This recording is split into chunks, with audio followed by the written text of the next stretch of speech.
face. And again, no rocket launcher for Wasau, and Erica is just chasing him off of it every single time. Even if she doesn't have timing, she's definitely got the idea that, okay, if I control this weapon and he can't do damage with anything else, and that is actually, you know, not so much the map, it's just the player. You can actually do quite a lot with chain gun, railgun here. But Erica, I think she's also taking the bet that rocket launcher, if anything, is Wasau's strength, and just keeping that away from him so far has been absolutely petrifying to his ability to do any kind of real damage.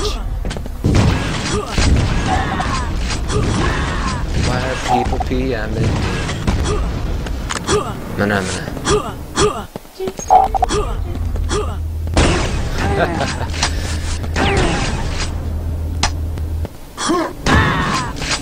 Erica now throwing out a little bit of rail just to change things up, but with 3 frags up, 1 minute 20 seconds left to go, I'm thinking Erica's looking pretty strong here. But I just want to comment on, you know, even in just the past week, how much we've seen Erica's play on just this map alone, how much we've seen it evolve and how much it's been taken to the next step. And it might not, you know, everything's baby steps, but you know what? A step is a step is a step is a step. Is a motherfucking step. And we are seeing Erica definitely do that. Wasau definitely has a lot going on for him. I think map knowledge of FRDM3 is not one of them tonight, but you know what? Next week, or you know, any intermittent time during the week that he decides to play FRDM3, he'll have a better handle on it. Losses don't cost you a thing. Ooh, Erica gets chained down to 37 health, but Wasau gives up the fight and lets Erica move back in for the chain, and he stops moving. The die already for Sheesh. Well, you know what? When your opponent has full stack and full mega health, you know, they can take quite a bit of damage. More than you, anyway. And Erica, you know, she knows where her health is. She doesn't grab the other 25, but, you know, 10 seconds left, 4 on 0. Erica just picking up one more just for shits and giggles. And there it is. Wow. Holy crap, maybe I am pathetic. But Erica might die here. She can be blasted off. Not quite. But there it is, 5-0. Erica taking the crown away from Wasau as we see the next round move up here. And it will be XRDVX. So we're going to see him hop on the server here, call up the map, and we'll be seeing more bloody Gibby fun here on Tastyspleen.tv. And yay, it's Ravager! Down to 2. There we go. Haha. Okay, so, as we see the port for, well, Q1, but really it's just called DM2. As we see the port of DM2 for Quake 2 moving on over here, and really when it comes to Quake World, this map for duels for TDM is just flat out brilliant. I've always been a little skeptical about its play in Quake 2, but we're about to see how this goes down. Just because, well, I think the fact that in Quake 2, well, that shit happens too. Lava will be getting first frag, and it will be RDV maintaining up on this. And yeah, this is a fairly large map, especially for Quake World standards. And as you can see, the textures have been ported over properly for Quake 2 usage, but the inclusion of a railgun, the fact that armor gives you a lot more, you know, staying power. The damage values are a little bit lower in Quake 2. It's not quite as insanely lethal as Quake World. And, well, there are other differences, but I think when it comes to this map, those are the ones that have the most bearing. And the really interesting thing about this map, just, yeah, we're going to be switching over to owned.tv as soon as they give us the ability to pump out VODs right at the end of things. That's exactly what I want to see. But 5 minutes, 13 seconds left here, 0 on -1 still. And a lot of this is just due to the fact that, well, look at this. RDV can pick up a 200-200 stack pretty quickly here, and so can Erica with the secret red armor and the mega health.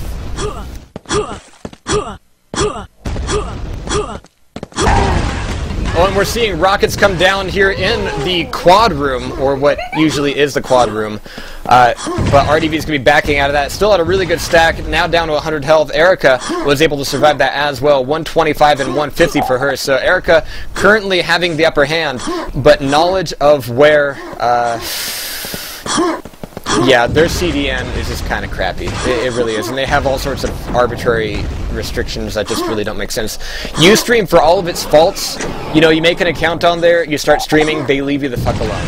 I mean, they just let you do what you're doing, and that's what I really appreciate. But here in the Rocket Room, we're going to be seeing a lot of damage thrown out. There will be a frag here. Erica really needs to pick this up to bring it back up, but it's going to be RDV making the frag happen, even though Erica just whipped out chain gun and was about to do the last bit of damage there. But RDV now 1 on -1.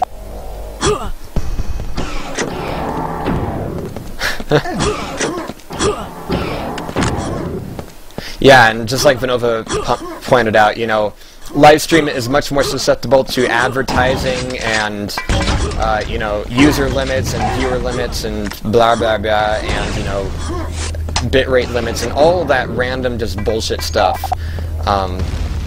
So yeah, it does suck ass. And Ustream does have, you know, its little ads, but they can be ad blocked pretty quickly. Alright, so now with just about 3 minutes left here, I'm looking at RDV up by 1 frag here on DM2.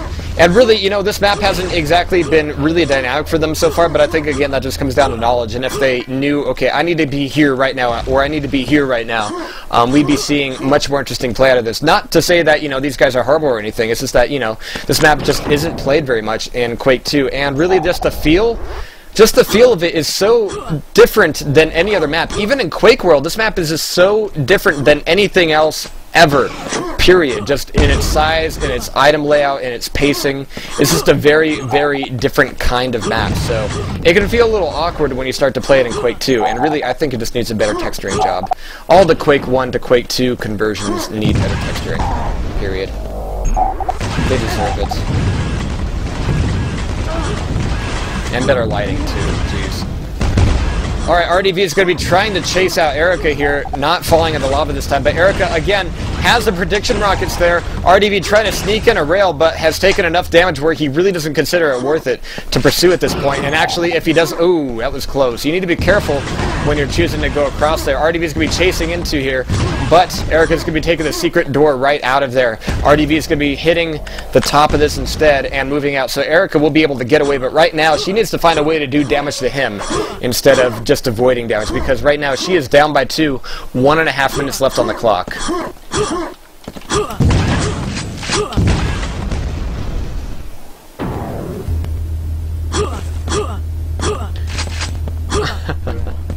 One minute left here, RDV up by 1. But here comes Erica with SSG in hand.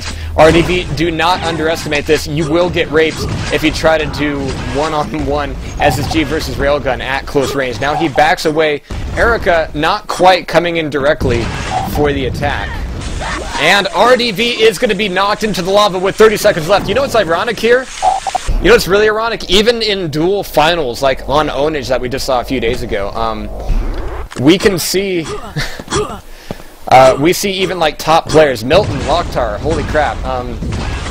You know, on this map, it always comes down to like 0 to -1. You know, and these are like tier 1 players we're talking about. It could come down to like 2 to 1, or, you know, 1 to 0, or something along those lines. So it's kind of interesting that even at a lower tier here, RDV versus Erica, we're still looking at, oh, well, RDV was about to make it -1 to -1. But even here, we're seeing 0 to -1, and RDV will be taking the win. GG there. And we will be seeing the next player come up. That will be the Sandwich, who debuted on King of the Hill last week. We didn't place him because we didn't know what his skill level was, and we quickly found out. So now we can place him more appropriately. Shit.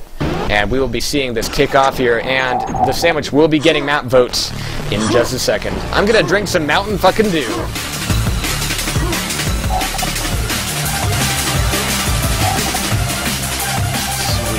And yeah, pineapple, I know it's bad for me.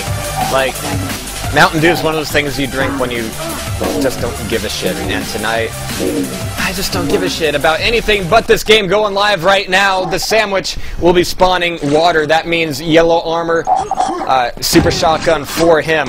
But mega health will be picked up by RDV. He got about 50 of that health knocked off by that super shotgun though. But now he does have rocket launcher. Ooh, just ate a load of buckshot, but gave out a rocket to the face. He's down to 46 health, but that's going to be first blood for RDV. The Sandwich trying to make an attack here.